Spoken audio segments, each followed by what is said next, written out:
So, Eve, how many times have you been to Flipside? This is I'd say this is my 15th year. Edit. Glitterbomb. How many times? Fuck you. God damn it. You're the only person that's allowed to call me that. I hate you so much. Why did they call you that. Glitterbomb? Oh, because I put glitter on his beard, and he was very angry You put about glitter it. in his beard. Yes. I have a policy that if you put glitter on me, I'm allowed to spray paint orange all over your shit. Spray painted all of my Wow.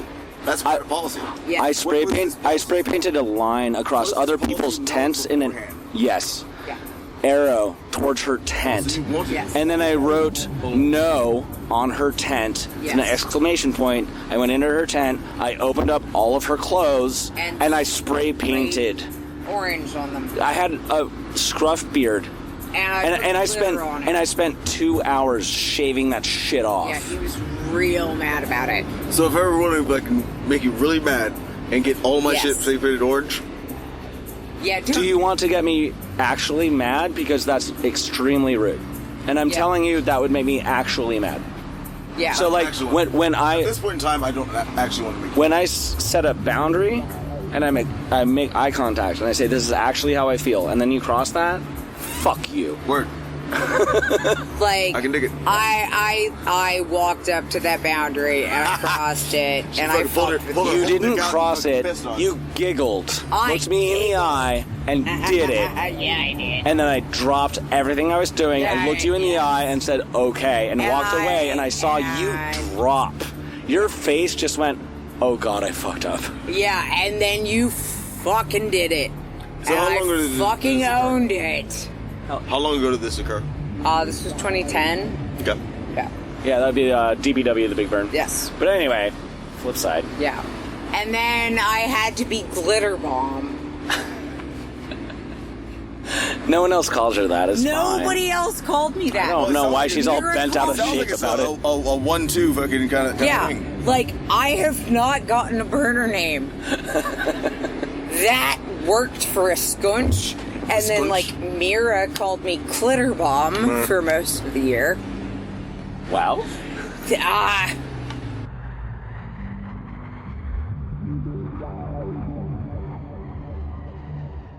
Welcome to Accuracy Third. I'm Rex.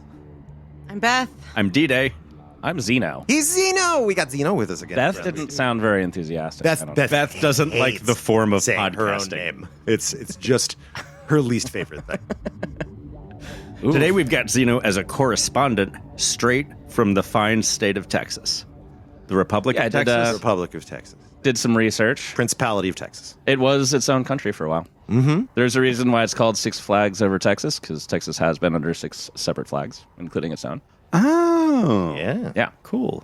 So how does that explain the Six Flags in Los Angeles? Well, it originated it became in a Texas. theme park, and then they The first one was in Texas. Yes. Yeah, we adopt everything here in California. Truth. Yeah, have you gone to some of our fusion restaurants? Wild. Sometimes, though, Texas adopts a California thing. Like Elon Musk. Like Elon Musk. Oh, God. Or Joe Rogan. Or the Burning Man ethos. Isn't that a Nevada thing?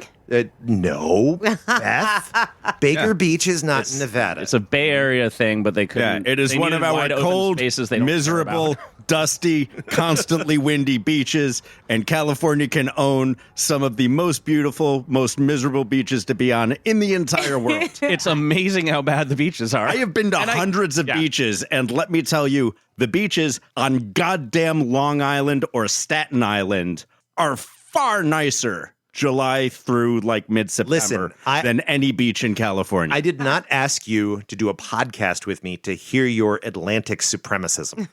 The Pacific is a fine ocean. We've got nice beaches somewhere. Fucking cold ocean, let me tell you what. The Atlantic warms up. I had some Midwesterners come here and go hiking with us. And we went hiking up to Twin Peaks, and they're like, "This is terrible! Like we're just buffeted by wind. It's beautiful. Like rain has come through, so you can see out to Diablo and all the way down to San Jose and like the Farallon Islands. You can see in every direction. It's just like 30-mile-an-hour winds all the time." And they're like, "Is this normal?" And I was like, "Oh, I forgot that this was a thing. I'm sorry. It's a little brusque out today." You know, a thing that people outside of California misunderstand is that California is scenic. Yes. It's not terribly nice in terms of climate. It's always on just the edge of that Mediterranean. It's either a little too hot or a little too cold, and never really like dramatic in either direction. Yeah, daddy issues. My lady friend, her constant complaint is that when the sun is on you, it's too hot, but then the second you walk into a shadow, you have to put a jacket on. And I'm like, yeah, because we don't have 100% humidity. There's not that weight in the air holding the heat. As an Atlantic supremacist, I do have to say that it is almost never too cold in the Bay Area. It's true. It's true. I mean, it's not. I didn't say it was too cold. I said it's just on the too cold edge of Mediterranean. Mildly uncomfortable. Yeah. So this is about Flipside. Yes. And I would like to start with, like, what the hell is Flipside? Some basics, yeah. How big is it? When did it start? So basically in 97, Burning Man had their interesting experiment with private land when they were on Fly Ranch land instead of the Black Rock the playa. Wallaby. Yeah, the Wallaby.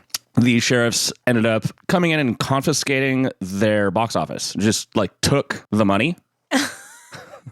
Larry Harvey literally passed the hat, you know, his iconic hat. He was like, I'm passing the hat. Like, we need donations like right now because we can't do anything right now. The porta potty people or Right. the ice people, anything. Yeah. So they actually had a deal where if you gave them $500 there, you got a lifetime ticket to Burning Man, which a lot of people, including most gate and box office staff, don't know is a thing. And so this guy, George Papp, or Saint Tiki, he was there. He was working for Yahoo at the time, I think, and had a decent income from, you know, the first tech bubble. The first pre-bubble. Yeah. And so he gave him $500 and got a lifetime ticket. And then every year after that, he would go to the box office and show them his ticket. And they're like, that's not a real thing. And so, Sir, you can't just print your own ticket. and so he would just like be like, yeah, you're right. And just buy a ticket because he could afford it. a lot Like, he of always money. showed them the lifetime ticket. And it like, I think it may have gotten honored once. Good. That's pretty good. Good on him. I like this guy. Yeah, no, he's fantastic and amazing.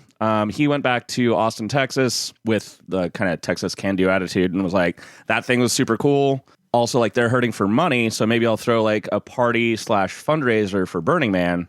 So in 98, I guess. Yeah, Close enough. 98. He had a very small party at a place called Recreation Plantation.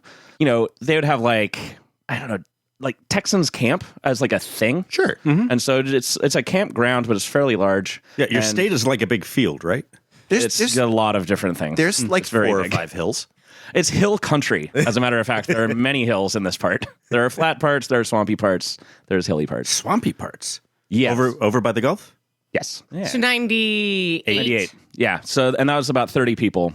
And so the interview that I have with Sparky is really interesting because he was there at the first party. He ultimately became an LLC member and then retired because one of the things that Flipside does is they don't encourage people to stay on the LLC for very long because it burns you out.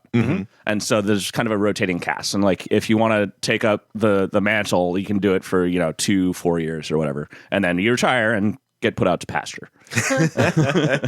And so the next year after that, they kind of became more of an event that wasn't Burning Man focused. It wasn't like, money for the org. And they kind of adopted a lot of the principles and, the ethos and whatnot, but definitely had a Texas spin on it.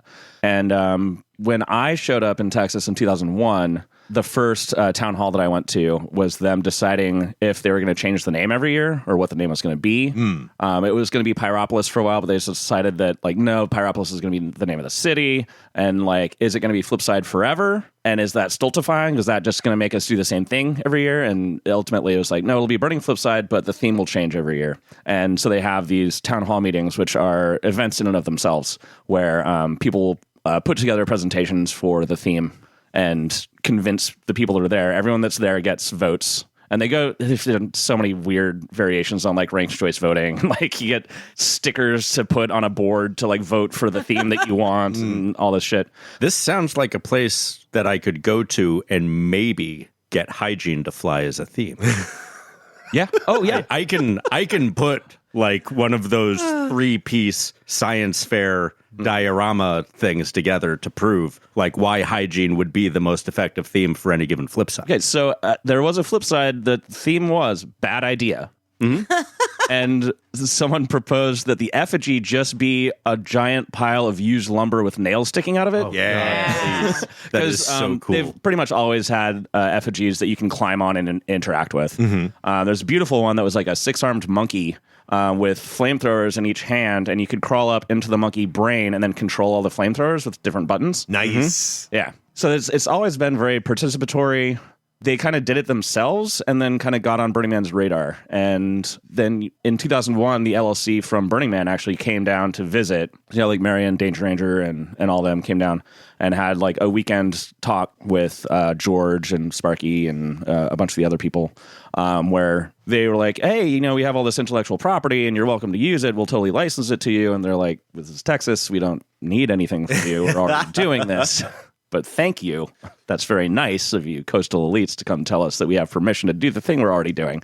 But, but with their logo. Yeah. We could brand your event, also our event. Right. And that's why the Flipside Rangers are Flipside Rangers and not Ranger Rangers. And their logo is different. It actually has a Texas flag with a longhorn skull at the head. But all motherfuckers in their flag. They want to fly the Texas flag just as high as the American flag because flag code says can't fly any flag higher than the United States flag. But you can fly another one just as high. So they will pay for another flagpole to fly it just as high. But they will not pay for your health care. Not at all. But Flipside is an official regional, right? It was the first official regional, yes. I do. When did you start going? So I started going in 2001. I was living in Seattle for a while and figured I'd conquered that city and needed to move on to something more challenging. And a buddy of mine who is why I know D-Day is from Texas and had just moved back there and offered me a place to stay while I got on my feet if I did move there. And then when I got there, I found out that the house he was offering me was not his, but it was his girlfriend's brother's house with his girlfriend's brother's wife and his girlfriend's brother's 3 children. In a 2-bedroom apartment. Nice. Holy shit. And so I spent one night there and then was officially homeless. Welcome to Texas. I overheard the brother and Jason in the other room and he's like, no, I'm sure he's a nice guy. And then I just got my backpack. I was like, okay, I'm out. I see it's fine. And ended up hanging out in a coffee shop for a lot of time, trying to look like I was awake. How old were you when you did this? 2001, 23. 23. Yeah, these are great 23-year-old moves. Oh, yeah. No, it was great. I couldn't pull it off now. You were homeless from that point up until I met you in been a year. What I did is I got rid of all my stuff that I didn't care about and put a bunch of it in the back of a truck and just toured the country twice. So I officially was homeless. I was living out of my truck. Were those jeans less black then at this point? Or did you not have those jeans yet? I tried to get people to mention how disgusting my jeans were by never changing them and wearing them every day until someone mentioned it. And no one ever mentioned it. So it was like literally like 35 days of wearing them back to back. That's a odd task to set for yourself. Well, let me tell you about the decisions Xeno has made about how to add modifiers to his life. I find life is just too easy. I have to he could click on God mode, but instead let's see how long it takes someone to mention my hygiene. So wait, was this jeans thing now or at 23? 23. Oh, thank God. Yeah. They used to be blue, but when I saw them... No, they were not blue. They were always black. Well... No, but when you saw these them... looked like leather. They were shiny. Yes. That might be one of the more subtle things you've done to try Full to of get rancid attention. oil. He was young. Hadn't perfected the craft yet. He had a very tall, very Liberty mohawk. You do know that these days hipsters don't wash their jeans at all, right? I don't know what hipsters do. So again, back anyway, to, how'd you end up there? Yeah. So I was in Texas, and literally, it was back in the days where there would be an email list. And so I just joined the email list and went to, they'd have work weekends, or actually they'd have something called church night. It was every Wednesday. People would get together, you'd like paint cigarette butt tins or just like sign posts for streets and stuff. And so I just went there, and there's like immediately welcoming and awesome, and had just a huge community supporting me just right off the bat, which is for someone like me that not used to support, generally like antagonistic towards everyone. So it's a very interesting community, and it's funny, I haven't been back there for 8 years, but even then it was just for the event. So I hadn't lived there since 2004, and I had so many people just immediately come up and be like, "Hey, you're back!" And it was just like right back in the groove. That's lovely. Yeah, it's a fantastic community. Went to Flipside in 2001, and remind me, this was before you'd been to Burning Man. Or No. I'm sorry. Burner credentials. I started in 97. We've covered your history, and it's been a while. I just wanted to remind myself. Yeah. So Burning Man in 97. Went to Flipside before I was DPW. And then a bunch of the people from Flipside, I kind of peeled off and took to DPW too. So that's time wise, it's very similar. That's what I remembered, is that you brought Flipside people to Burning Man. Yes. Yeah. Mm-hmm. And it's funny because like I talked to several of them, and I'm not an interviewer. I don't know if you've listened to the audio, but you did fine. Yes, I'll take a fine. Yeah, I would say there's one really solid interview, there's one really nice hangout, and there's one you talking to yourself. Sure. Yeah, that's fine. Yeah. It was difficult because like a lot of people are like, I don't even know what a podcast is. I'm not interested. Yeah, I heard that. It's like, I don't podcast with a podcast. It's like listening to somebody else's phone calls. Yeah, and so I definitely I pushed it on to people, and they were very gracious by letting me shove the microphone in their face. I actually wanted to point out one thing that you did that I really liked, specifically when it comes to interviewing the kind of scumbags that are our affinity group. Mine first. Yeah, you. I think we've been scumbags about the same amount of times, Just all different sorts of scumbags. Different kinds of scumbags. Like we got 4 different kinds of scumbags in one small room. Xeno did the thing. 5. Oh yeah, He's a similar sort of scumbag. The 2 of us. Xeno gave the real permission of hey, I'm gonna let you listen to the audio if you want to. This is something we did for you when you first. We don't actually do this for a lot of people now. Yeah, no one's fucking responding to me. But the hey, I'll give you the audio. You can tell me what you want to cut out, and then. All of them just go forward to tell the most charming and not at all. Yeah, totally. Nothing they do is awful. And I'm like, right, you just need the permission of relax. You can take it back if you want to. Right. Mm-hmm. And I just, it warmed my heart. And I'm like, that's a really nice way to introduce it, especially for those of us that feel potentially less stable and less comfortable, with, hey, this is going to be documented. Yeah. It's a tough thing at a burn event because I am very much against being recorded at for anything. Right? Yeah. I'm like, this is ephemeral, dumbass. Do you not get it? Even with us being the ones recording, I wasn't really on board with us recording at Burning Man until just the 3 of us did it one night, and it was really cathartic. And I was just like, okay, yeah, right. It's totally we can have a couple of conversations here on tape. It actually ends up being not so bad because what you're having is a really immediate experience of getting to know some people in a way that's structured but not alienating. I would like to point out specifically the Glitterbomb interview feels like sitting around at a burn barrel, sitting at. Well, that's what that was. We were at Ellen's dear friends who've known each other for a long time and have a lot of it has that sort of lovely overhearing good friends having a conversation, good weird strange friends. Yeah, and she came out to DPW too, and she's obviously a part of Cold Camp, which is just right beside my heart in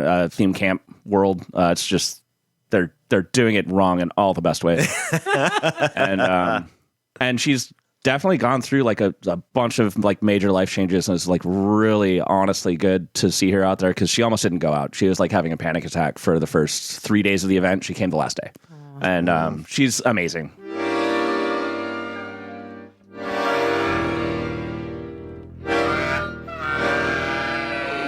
All aboard!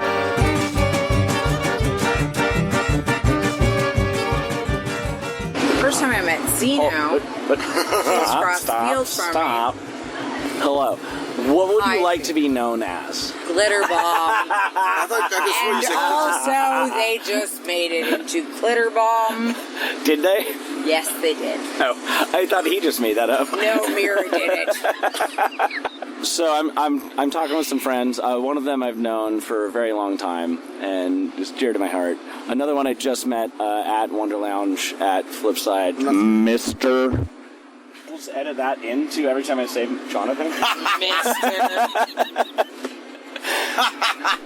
And we're sitting at Flipside. It's like the last day. It's been a pretty awesome burn. A lot of people kind of don't know what Flipside is. You maybe have heard of it. It's a different thing. It's regional, but it's a little bit more than that.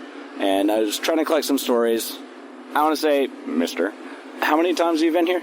0. This is my So first time. this is your first time? Yep. That's awesome. How did you hear about it? So I started visiting the Austin area back in 2018-ish, and I went to the folk festival down south, the Kerrville, Yeah. or maybe it was west, I'm not sure. I was there, and we were having an okay time, and my friend suggested that she come to Flipside, but tickets were like ridiculously expensive, hard to get, so I didn't make it out here that time. That's the first time I heard of Flipside. Time goes on, I moved out here to Austin, and my boss was like, "Hey, you want to go to Flipside?" I was like, "Yeah, sure." Your boss? Yeah, we're on the job site. Fucking, I think we're like laying stones that day. We're like building a patio, and like, you want to go to Flipside? I was like, "Yeah, sure," because she's a Wonderlounger. Like she's like been doing it for like 15 some odd years, something like that. Yeah, Wonderlounge just celebrated their 20th anniversary as a theme camp. It's an amazing theme camp. It's weird because there's not the evangelizing for Burning Man that you have with Flipside. It actually is like people really keep it kind of close to the vest. If you haven't been here, you don't need to be here. Yeah. If you're going to come here, bring your A game. 2 participate. Be awesome. It's the keep Austin weird, don't move here thing, but with a Burning Man event. Yeah, so I started at Flipside with Cold Camp. And Cold stands for City of Lost Dreams. how touching. Yes. And we're basically situationalist.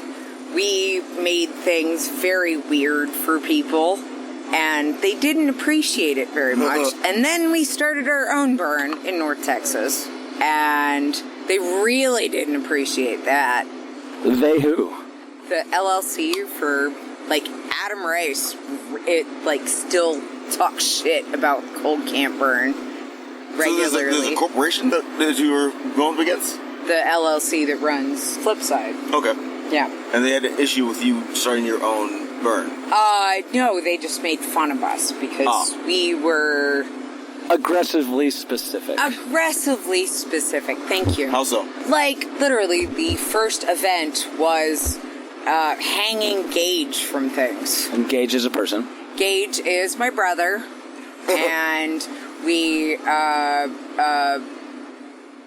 don't know how to put this. You stuck hooks through Yeah, him we stuck hooks through him. and raised him off the ground. Yeah, and we I pulled him off leave the ground. party when Yeah. suspension starts happening. Yeah, no, and It's a real we thing. we suspended him, and it was fine. That was how we did it. That was what we needed to do in order to have our burn. Yeah, it's funny because like the issue that I personally have been reminded of. I haven't been here in 8 years, and Welcome back. yeah, thank you. One of the principles is radical inclusivity, and a lot of times when people say that, they want to include all of the calm things that make them feel good. And well, and you went through it, and you made your own event. Yes, I because you may have made to be feel like maybe you weren't included here? So my first morning here, I'm sitting at the bar, and the bartender asked me, "So why don't black people fucking come to Burns?" And I was like, "Well, I have my own philosophy then. I think it's because black people are traditionally very conservative, and this is a very liberal event. Yes. Like black people, they keep it fucking tight. They know that fucking the world's after them, and they don't want to fucking put themselves in a position where that shit might go fucking haywire. Like just driving from Austin to here, I was terrified of being pulled over. I didn't bring nothing with me, not a fucking tiny little nugget of weed. Because if I got pulled over, the white dude that's driving the car, he's not going to jail. I'm going to jail." True. And that's profound, and I haven't actually talked to a person of color about any of that. My philosophy going into it is that at Burning Man, I've only ever seen maybe 15 black people. I like to play the game, count the black people. Yeah, no, I had a friend called Number 7. He wore it proudly.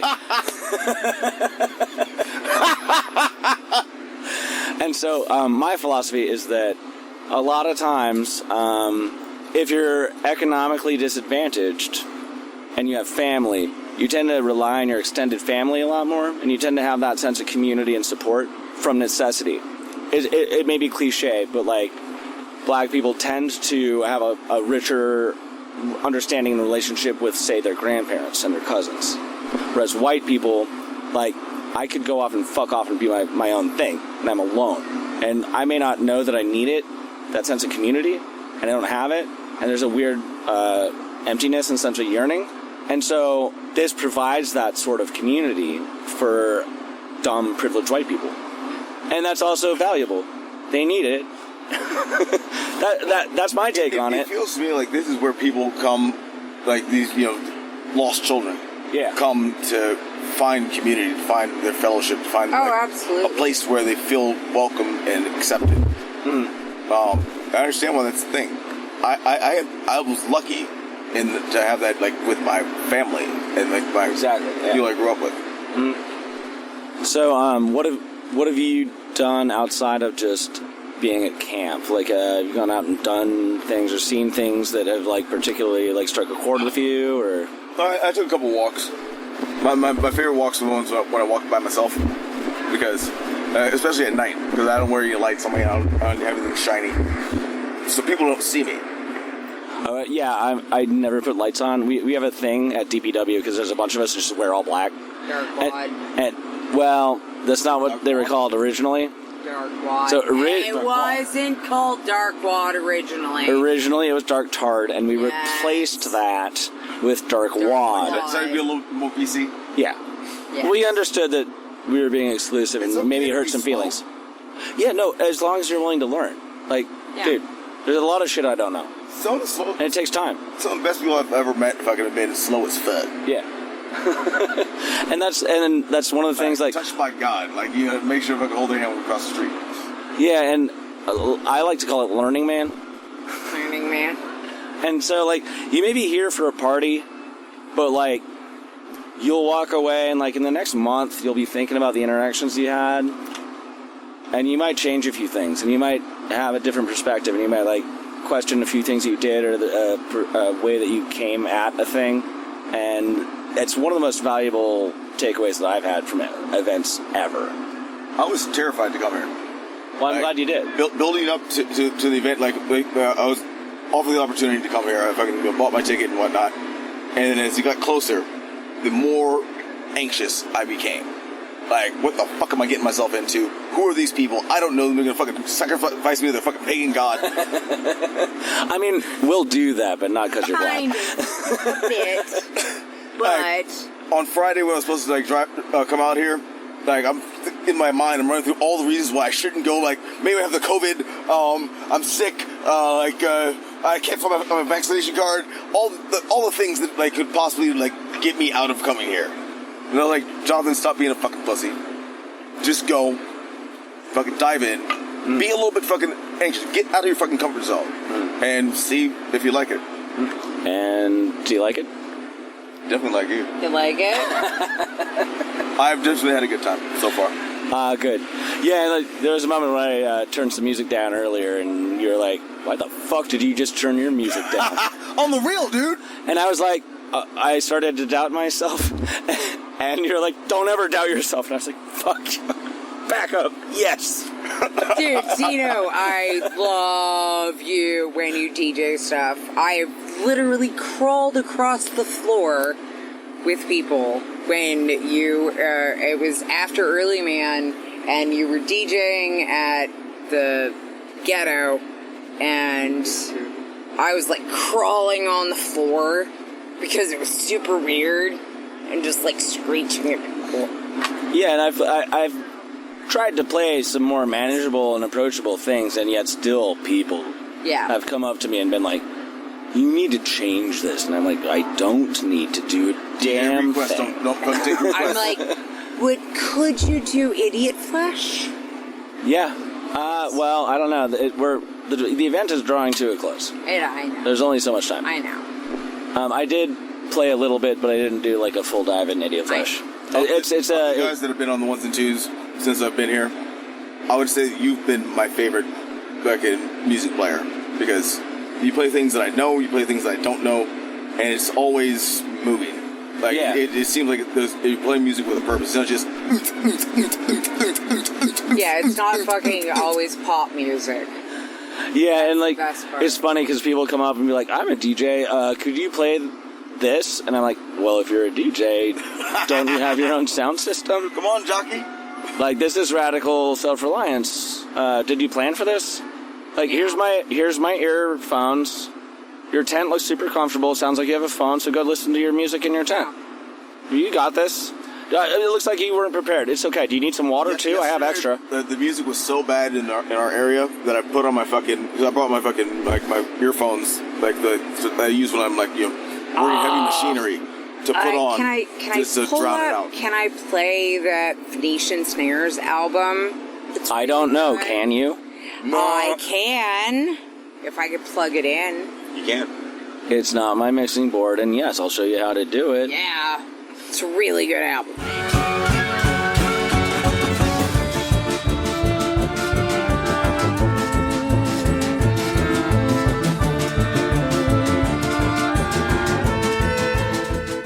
All right, so, Eve, how did you find out about Flipside? John Bastard and Gage broke into my apartment. My boyfriend that had moved to New York had broken up with me, and it was super weird. And I had a giant Maine Coon Tomcat that just lived with me, and he, like, headbutted the shit out of me. And then John and Bastard were like, so you're coming to Flipside? And I was like, what the fuck's Flipside? And they're like, go to Vern's place. And so they took me to Vern's, and Vern played me videotapes of Burning Man. And I was like, what the fuck? And I still packed like I was going to Girl Scout survival camp. And that was in 2004. I was 19 years old. Good age. And I didn't stop. And now you are who you are. And now I am 38 years old. Yeah, twice the number. So now I am old enough to tell people to go fuck themselves. Damn right. So, like, your first time coming in, that was, what? Was that Recreation Plantation? That was right. Yeah. That was right plant. So, like, driving in, this is obviously different than Burning Man. Burning Man's a desert. Yeah. Texas is very lush. Yeah. There's a lot of... Well, this part of Texas. Yeah. Yes. You driven through Texas is very big. Texas? Yeah. That shit is fucking gross. I've driven through it a lot. Too much. And so it's a different vibe, and like the physicality of it changes so much of the event, I think. Yes. So like you're driving in, you see the first things, like what did you think? Like what? Well, Gage and I got involved with a it was like it shook you around and then it hit me in the face. Sorry. The hand motions don't come through on a podcast. No, they really don't. But they're adorable. Sorry. But it was like a shaking thing, and it was attached to springs on. So you would get in this? It was a chair? Or Yeah, it was basically a chair, and then I would like shoved Gage around in it, and then I hit myself in the face with it, and so I busted my teeth, and I was not okay with that. And then Gage and I tried to shoot hot dogs at your camp with we had a cannon. The air? Yes. Pressurized? Yeah. And So you decided to shoot a hot dog at my camp, but Yes. you just happened to have the thing that you needed to do that already set up? No, we did not. It was, we put a lot of fucking propane in that. With propane? Yes. Because if we just had They did really stupid shit on the opposite side of the really field from stupid us, shit. and like when we saw their camp, we were like, we thought we were the only fucked up ones. They look No, super and- cool. and We need we to were invite them over. starting- We had a fence around our camp, and we didn't let anyone in. And we went over and personally invited Cold Camp. Yeah. Like, anytime you guys want in, you're in. We had We're barbed okay. wire around it. We also had an electrified fence around the base. Yeah, well, that was the Drop down and you run 2005 thing. The barbed wire's on the top. Well, that was the 2005 thing when one of your campmates fucking with the fish oil. That was not us. We did not do that. I thought that was Dave Umlaus's camp. Yeah, that wasn't us. No, that's fine. They shot fish oil into our camp. Yes. So it got on our tent, so it just smelled like Yes. foul for days. But y'all gave us shit about it because we were right next to you. Oh, they admitted it. I know. So it's a lot of fuckery, and it's a lot of people that know what Yes. they're doing, and there's a lot of shit that we can throw. Yes. But it's also so small that you're going to see those people again. regularly. Right. And It's so like crazy how many people I've seen that I've met through other walks of life here. yeah. Me too. The fuck are you doing here? Yeah, and also like it's funny because I was talking to some other people about like getting interviewed, and they're like, "What? Publicize Flipside? No, I won't. And now I'm having doubts. There I'm were like, like five- oh, should I release this? Like, were like five should I signs let on the people way. know how awesome this is? There were like 5 signs on the way in saying Well, you it's can't like- videotape anything or take photographs. They Right. didn't say anything about sound. Yeah. Well, and actually, I reached out to the media team, and I was like, should I get a tag for this? And like, I have explicit consent, and like, I'll delete anything you want, and you know, I'll all that. So like, I'm doing that personally because I know what the principle is. Yeah. But like, the media team never got back to me. I mean, as a broadcaster, you should, know the fucking... You'd be surprised. Yeah. You have been, since I've been at Burning Man, or I've been at Flipside, you've been at Flipside. So, you are, like... God, I'm your god. Yeah, you're fucking God. Get over yourself. I will not. You take that back. Yes, you're fucking God. Fine. Yes, I got it out of her. Oh, you heathens. You talked about church a couple times. Are you an active churchgoer? I wouldn't say active, but, I like to get my fellowship on occasionally. It's a valuable thing. I can't remember not going to church. Gotcha. Yeah. When I was like a baby, my mother would have me in her arms, and she'd hand me off to somebody when she would read the weekly news or whatever.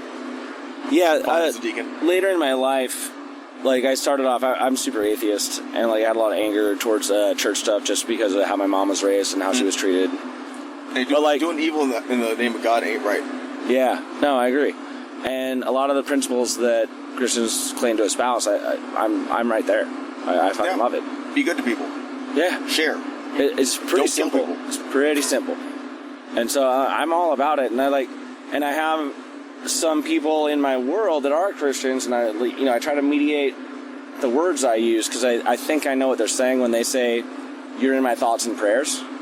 It would be really easy for me to dismiss that as an atheist, as being, or you're asking God to do a thing that's lazy, blah blah blah. But when I think about it, I'm like, no. What they're doing in prayer is focusing their attention and like actually like actively thinking about a thing, and that is super valuable because that's what I do. I don't call it prayer, but like what you want. Right, but it's super important for everyone to do.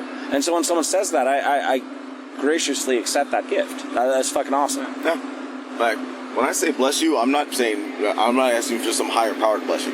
I'm giving you my blessing. Right. I'm sending my power to you, blessing you, and saying, I fucking hope that I can send you this little bit of fucking juice that's going to fucking help you get over where it is that's happening.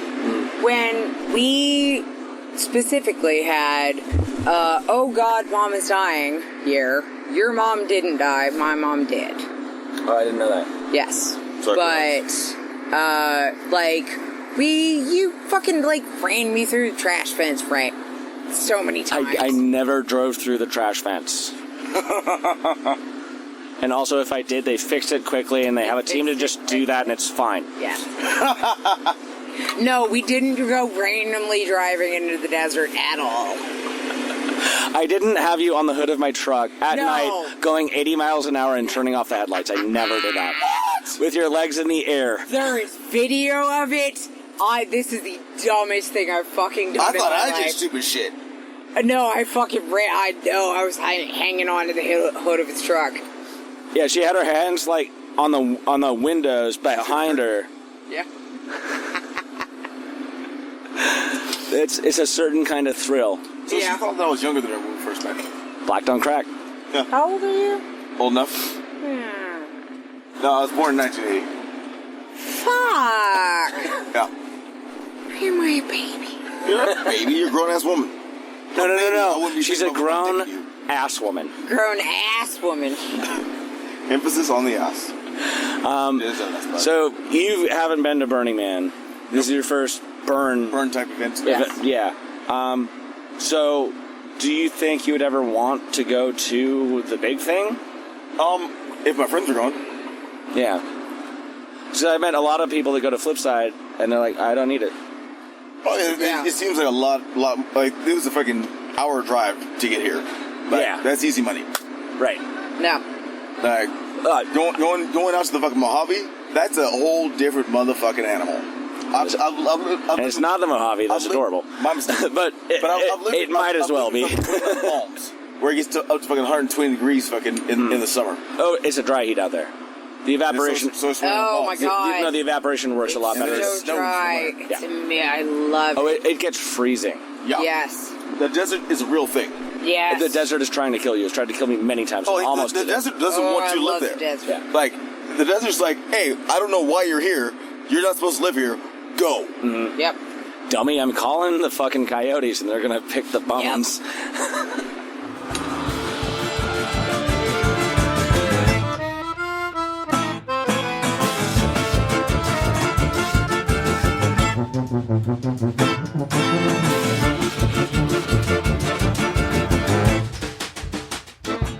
Takeaways. If you could, not an elevator pitch, No. but if you had to describe Flipside versus Burning Man, the differences, pros and cons, just a quick little. Flipside is you get to make way more friends. You get to actually meet all of the people that you're dealing with. Even as we're 2,000 right now, Lurko could send me on go find celery salt for me. And I could do that all day, and I would meet all these people in different camps, and I would finally find celery salt, and then Lurko would be like, oh yeah, I had that anyways. Mm-hmm. He's like, I just wanted you to go make friends. Yeah. The celery salt was the Macguffin. Yeah, it's just fucking Macguffin. Of the celery salt, my favorite thing that I've done since I've been here was I got a breakfast burrito from I think Halloween camp, and they ran. Well, first there was a freaking fire. Someone's tent fucking burned down. Oh god! Which they fucking put out quickly, thank God. And then they ran out of tortillas. And they're like, "Hey, does anyone have tortillas?" And I got fucking half a face full of fucking burrito, but I knew that I had tortillas in my tent. So I just stood up, washed my tent, got tortillas, came back, handed them to him. Yeah. Fish and burrito. Yeah, and it's definitely like, you come out here and you plan for everything, and then the one thing that you need, you're like, fuck, I didn't bring that thing. No, totally, Bert. God damn it. and since you see there's that Ellen. she's not being recorded. She does not like to be recorded. Oh, I didn't say that. I planted the seed earlier, but Oh, okay. Ellen, can I ask you one question? Sure. What do you think makes Flipside different, either valuable or negative versus Burning Man? Oh my God, it's 40 miles from my house. And done. It's a whole lot less expensive. There's no dust. And we've got poison ivy, and they don't have that out there. And the poison ivy keeps the hippies away. No, it just marks them. Yes. It scars them. Yeah, honestly, I've never seen such phenomenal art anywhere as I've seen in the desert, and I probably never will. But the trade-off for me to go to the desert was I can do a lot more here. Yep. And you Closer do. to home. And it matters more here. That's the other thing. You can bring a little piece of art here and people see it. And you bring a little piece of art to the desert and it gets subsumed into the cosmos. It was adorable. Like, me and Daddy Issues were walking down. We passed by a camp. And this dude just had, like, little potted plants that he had made himself, like, in his backyard, and he brought them out. Yeah. And, like, he was like, oh, do you want a drink? And it was just, like, Costco frozen margarita. Fucking, like, it's not garbage. It's not what I would choose to drink. But, like, the intentionality of that and, like, the beauty that this dude, like, he really worked. He did what he thought was important. And, like, he brought out a gift, and it was beautiful. And he's like, these little plants, and he was nurturing them. And you could tell he cared about them. And it's, like, such a small thing that, like, I'm not going to take that plant. I'm really happy that he thought ahead of time. I was like, what can I do? What can I bring? And he brought it. Yeah. It's awesome. And it's beautiful. I set myself little challenges, okay? And I came out here one year, and I'm driving the carp, which looks like a goldfish, right? So I came out here one year, and I brought a bowl with 3 goldfish in, living, like, feeder fish. And that was my thing. It's like the high school kid writing home ec, and they go, oh, you keep this egg for a week. Don't break it. This is what it's like to be a parent. Well, I'm telling you, it's not what it's like to be a parent. But anyway, I bring these 3 goldfish out in a bowl, and they're on a table under my shade structure. And I'm sheltering them. I won't let anybody do insect repellent or sunscreen or anything in there, right?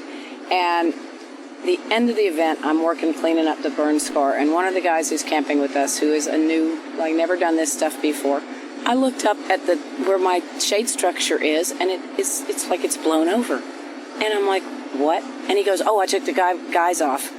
And I'm like, that's like the last thing we should have done. All of a sudden, I'm like, oh my God, my goldfish. So I'm running up there. And the bowl is upside down on the ground, completely upside down, and the goldfish still have about 3 inches of water. Oh. So I went running over and grabbed somebody's water, rescued the goldfish, and they ended up in my friend Franny's koi pond. Yeah. So, I have to stay entertained. Are you not entertained? Are you not That's the prime directive. The prime directive is don't be bored. No shit. So, yeah. Anyway, there, you wanted a story. There's a story. Well, I won't bother you unless you want to be bothered. I have almost no voice left as part of it. You have plenty of voice. Don't try to cop out. Okay, so does this just run forever, this tape? You're going to edit this, I hope. Oh, yeah. No, we'll edit it. If you ever regret anything, you send me an email. I'll have the raw audio up, and if you want to review it. Okay. If you want to nix the whole thing, I'll delete it. No. Yeah, you have my word. No.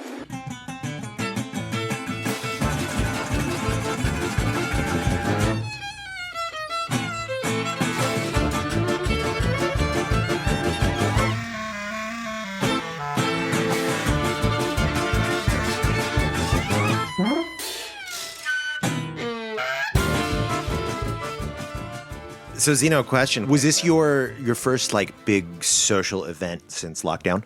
Well, no, I went to punk rock bowling in Las Vegas. Where I actually saw the Dwarves for the first time. And that's like fucking fantastic. A punk rock festival sort of...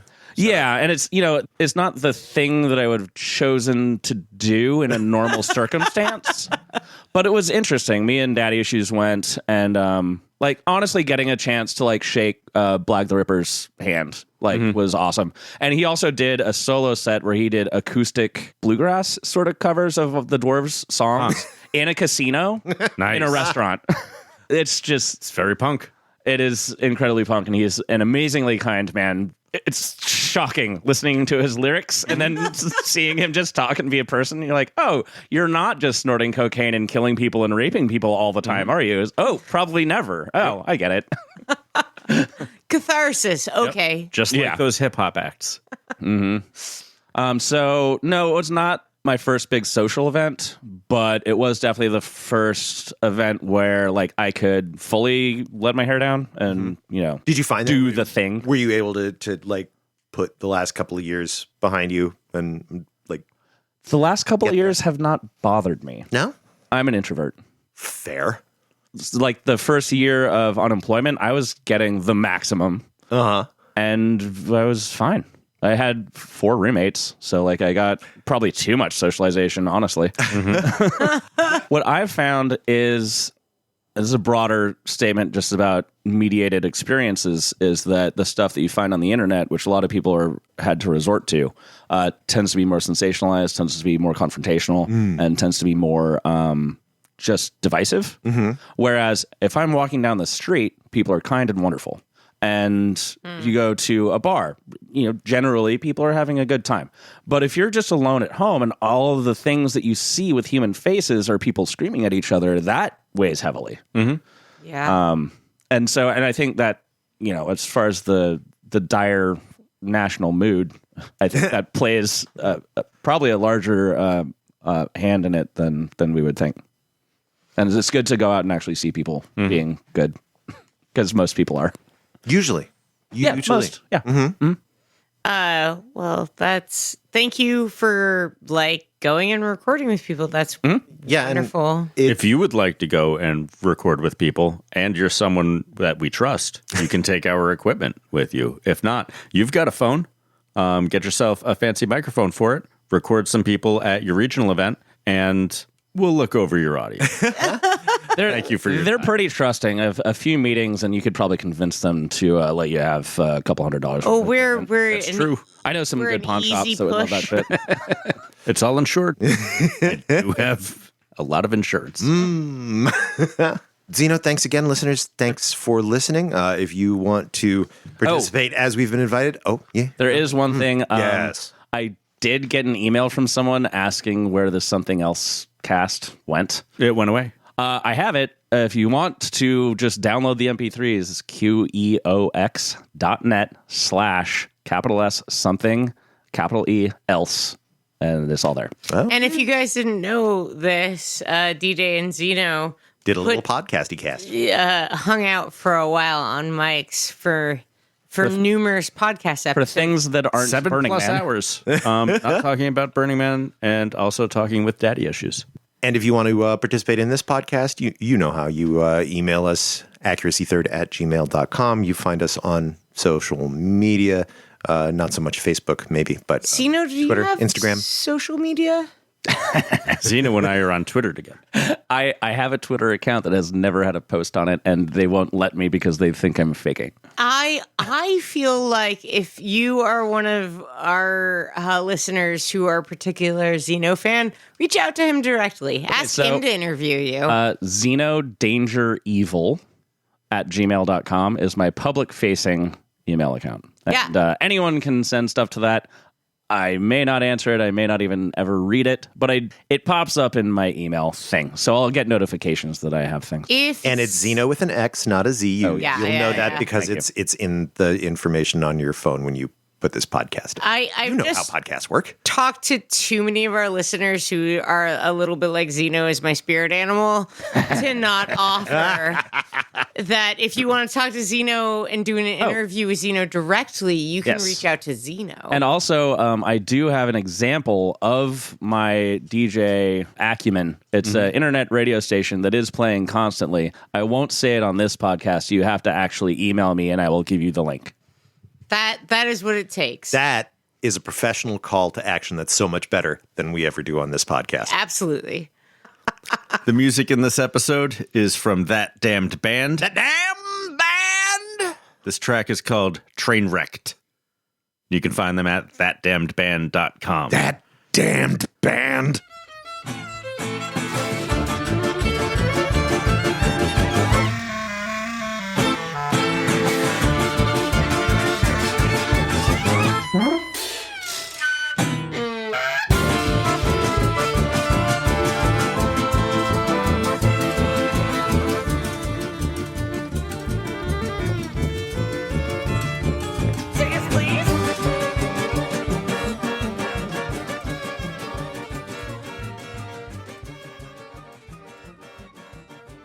One year I brought a potato gun, but instead of potatoes, I brought little chunks of beef liver. Oh, God. That I put on dry ice, right? And I mean, by the time I shot them, they were cold. The idea was that, these guys, people would just be walking along the lower field and this chunk of something would just land out of the sky and they wouldn't know what it was, right? I mean... I think it's so appropriate that I've now moved in with you so that we can continue to do this shit. That was the year I made Pruno. Oh, okay. We had Pruno is jailhouse wine. Fuck it. Okay. And there's a recipe online, and you use oranges, and you use packets of tomato ketchup, and and if you're really doing it right, you put it in a plastic bag under your bed. I put it in the back bathtub because when it exploded, I didn't want it exploding under the bed. Yeah, but I made a double batch of Pruno and took it, and we were going to take it to Cold Camp and just put it on the bar. And Not our problem. Cold Camp No, gets to that give it to was- people, and it's if our someone problem. drinks it, they blame Cold Camp. that was part of our thing, was we were going to infiltrate Cold with this Pruno. And Catherine Bauman Hap came over and tasted it, and she goes, "Oh, this is pretty good."